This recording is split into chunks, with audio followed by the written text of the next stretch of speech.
19 బ్యాచ్ల JLM recruitment అయినాం. మాకు ఎటువంటి ప్రమోషన్ లేదు, ఏం లేదు. ఇంతవరకు ఓన్లీ అసిస్టెంట్ లైన్మెన్ ఇచ్చారు.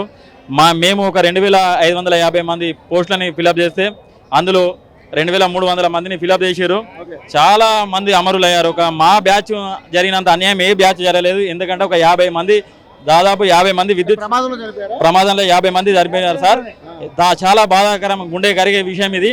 ఎందుకనగా ఒక ఉద్యోగం మీద ఎంత తీవ్ర ఒత్తిడి పడుతుందంటే మేము జేఎల్ఎం స్థాయి నుంచి ఏఎల్ఎం స్థాయికి విపరీతమైన ప్రెజర్ పడుతున్నాం. ఒక 10 మంది, ఒక 5గురు చేసే ఒక్కొక్కరు 5-5గురు చేస్తే junior linemen sir. Junior linemen నుంచి మాకు అసిస్టెంట్ లైన్మెన్ ప్రమోషన్ వచ్చింది. కానీ అన్ని బాధ్యతలు మాకే అప్పచెప్పుడు, కింది స్టాఫ్ లేకపోవడు, సబ్ స్టేషన్ల ఆపరేటర్ కూడా మేమే చేసుడు. అటువంటి దాంతో మాకు వర్క్ ప్రెజర్ పెరిగింది, చాలా వరకు వర్క్ ప్రెజర్ పెరిగింది సార్.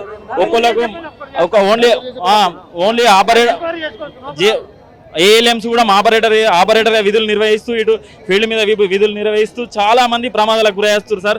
చాలా వరకు ఈ ప్రమాదాలను మీరు అరికట్టలేదు సార్. ఏంటంటే నోటిఫికేషన్ వేయాలి. మళ్ళీ ఇంకొకటి విషయం ఏంటంటే, చాలా బాధాకరమైన విషయం ఏంటంటే, మేము రిక్రూట్మెంట్ అయిన అప్పటి నుంచి మాకు ట్రాన్స్ఫర్స్ అనేవి లేవు, మళ్ళీ ప్రమోషన్స్ లేవు.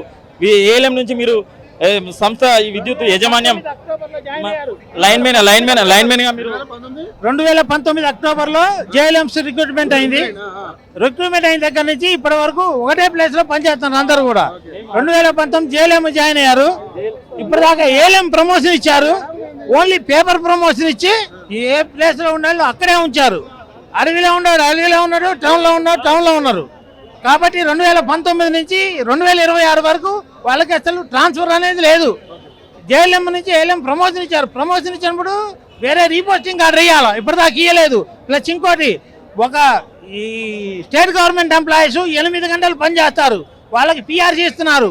పిఆర్సీ ఇచ్చి వాళ్ళకి ఇస్తున్నారు, డిక్లేర్ చేస్తున్నారు. కానీ ఎలక్ట్రిసిటీ ఎంప్లాయీస్ 24 అవర్స్ 24/7 వారం రోజులు ఆదివారం కూడా రెస్ట్ లేకుండా పనిచేస్తే వాళ్ళు ఏం చేస్తున్నారంటే, మీకు పిఆర్సీ ప్రతి ఒక్క ఈ కోమటిరెడ్డి వెంకటరెడ్డి గారు ఈ మధ్య రీసెంట్ గా పబ్లిక్ లో మాట్లాడారు. ఏమని, ఒక కలెక్టర్ జీతంకి ఒక ఎస్సీ గారు డి గారి జీతం, డిఈ గారి జీతానికి కలెక్టర్ గారి జీతం కంటే ఎక్కువ ఉందని.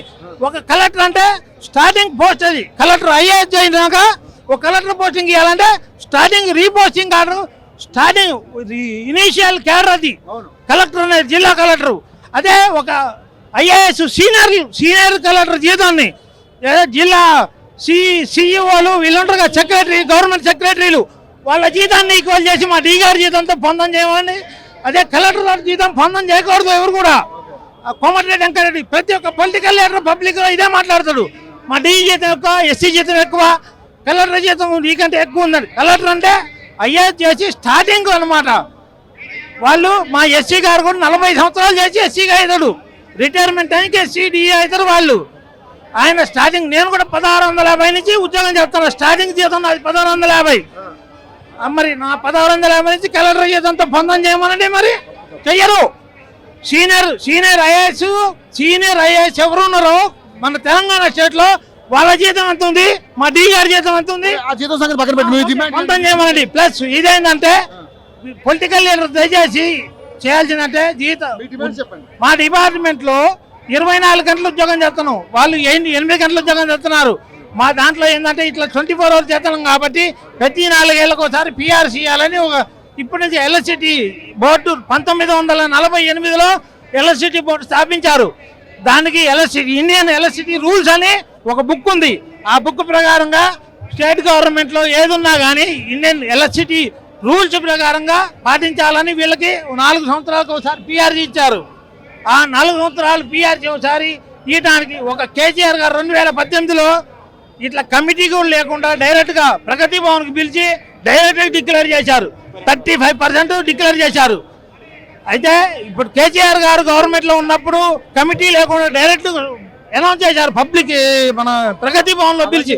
అట్లా మా డిమాండ్లు అంటే 2026 ఏప్రిల్లో పిఆర్సీ ఇవ్వాలా, అది పిఆర్సీ ఇవ్వాలా. రెండోది జేఎల్ఎంస్ ఉన్నారు 2019లో, వాళ్ళకి రెగ్యులర్ వాళ్ళు ఏఎల్ఎం ఇచ్చారు కానీ సీనియారిటీ ఫిక్స్ చేయలే. వాళ్ళకి సీనియారిటీ లేకుండా ఒక దగ్గరే ఉంచారు.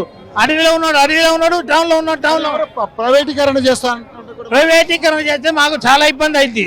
ఎందుకు అంటే, ఇప్పుడు రైతులు బిల్లు పాస్ చేస్తే ధర్నా చేశారు. ప్రైవేటీకరణ చేస్తే మాకు చాలా ఇబ్బంది అయింది. ఎందుకంటే మేము ఇండియన్ ఎలక్ట్రిసిటీ రూల్స్ ప్రకారంగా ఫాలో అవుతున్నాం. ప్రైవేటీకరణ చేస్తే గ్రోజ్ అయితే ఉండదు. నెక్స్ట్ అది ప్రైవేటీకరణకి ఒక కాంట్రాక్టు ఎవరన్నా కానీ అదాన్ని అమ్మాని వాళ్ళు ఎవరికైనా ఏంటంటే జనరల్ నేను ఇంకెవరో కాంట్రాక్టర్ తీసుకుంటాడు.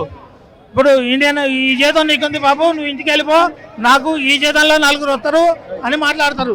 కాబట్టి ప్రైవేటీకరణ మొత్తం ల్యాబ్స్ అవుతుంది.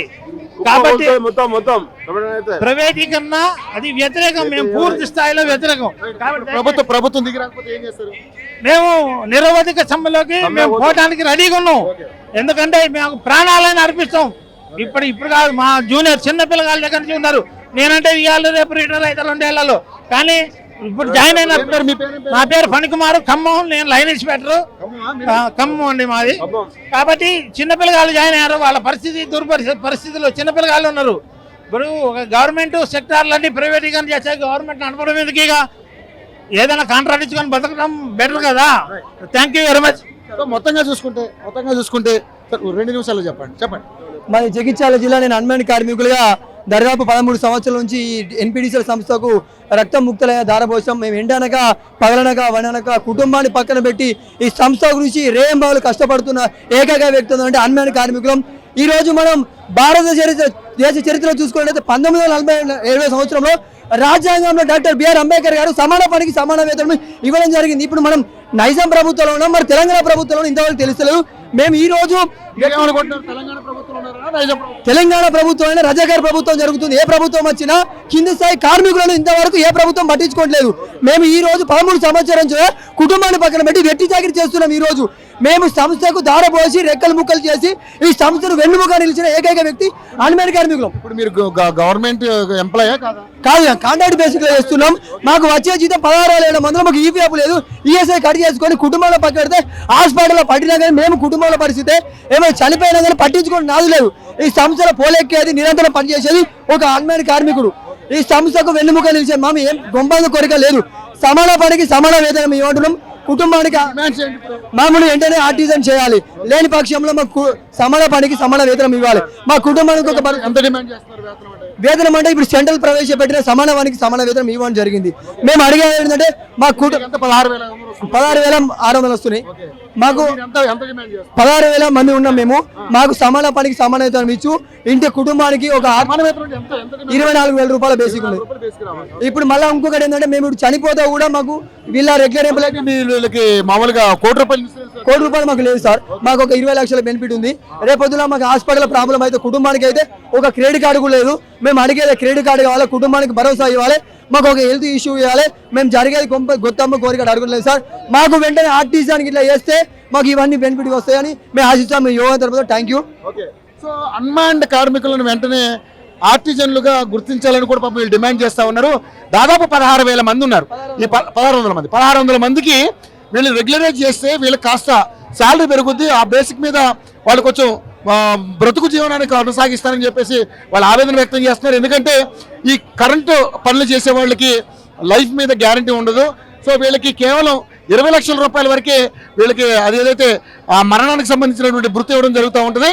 సో వీళ్ళకి కూడా కొంచెం ఎక్కువగా బెనిఫిట్స్ రావాలని డిమాండ్ చేస్తా ఉన్నారు. ఏ పేరు ఎక్కడి నుంచి వచ్చారు మీరు? మాది జగిత్యాల జిల్లా, నా పేరు పరశురామ్. అలాగే ఇంకొకటి తెలంగాణ అమరవీరులు ఎంతమంది చనిపోయారు ఆడే తెలంగాణ ఉద్యమంలో ఈ రోజు ఎలక్ట్రిసిటీ డిపోలో అంతకన్నా ఎక్కువ మంది చనిపోయారు. అది అన్మ్యాన్ కావచ్చు, జేఎల్ఎం కావచ్చు, లైన్ మ్యాన్ కావచ్చు, అంతకు ఎక్కువ చనిపోయిన రోజులు ఉన్నాయి. ఈ కార్మికుల అందరిని ఉద్దేశించి మీ యోగా తెలుపుతున్నాం. అందరికి ప్రభుత్వం దిగిరాకపోతే ఏం చేద్దాం, సమ్మె చేస్తాం, లేకుంటే ఆమర నిరాదీక్ష చేయడానికి రెడీ ఉన్నారు అందరు ప్రతి ఒక్క కార్మికులు. మొత్తంగా చూసుకుంటే ఏదేమైనా ఈ ప్రైవేటీకరణ చేయడం అనే అంశం కావచ్చు, అదేవిధంగా పిఆర్సీ విషయం కావచ్చు, చాలా అంశాలు ఎలక్ట్రిసిటీ డిపార్ట్మెంట్ కూడా వీళ్ళు డిమాండ్ చేస్తూ ఉన్నారు. ఏదైతే ఈ జియో ఫోన్లు అయితే ఏ విధంగా వాళ్ళు ప్రజల్ని ఒక వ్యసనపరులుగా వాళ్ళు చిత్రీకరించి 200 రూపాయలు తారీఫ్ పెట్టి దాన్ని ఇప్పుడు 400, 500 వరకు చేస్తున్నటువంటి ఇలా అలవాటు చేసి వాళ్ళందరినీ ఒక బానిసలుగా చేసుకునే పరిస్థితి రాబోతుంది. ఎందుకంటే పవర్ సిస్టంలో కూడా అటువంటి పరిస్థితులు వస్తాయని చెప్పేసి వీళ్ళు ఏదైతే ఈ ప్రైవేటీకరణను వ్యతిరేకిస్తూ వీళ్ళు పెద్ద పోరాటమే చేస్తూ ఉన్నారు. ప్రభుత్వం దిగిరాకపోతే దీనికి సంబంధించినటువంటి ఏదైతే నిరాహార దీక్ష కూడా కంటిన్యూ చేస్తాం, ఆమర నిర్దాక్ష దీక్ష కూడా ముందుకెళ్తామని చెప్పేసి డిమాండ్ చేస్తూ ఉన్నారు. సో వెంటనే ప్రభుత్వం దీని మీద ఒక సత్వరమైనటువంటి నిర్ణయాన్ని తీసుకోవాలని చెప్పేసి వాళ్ళు డిమాండ్ చేస్తారు. Vote studio.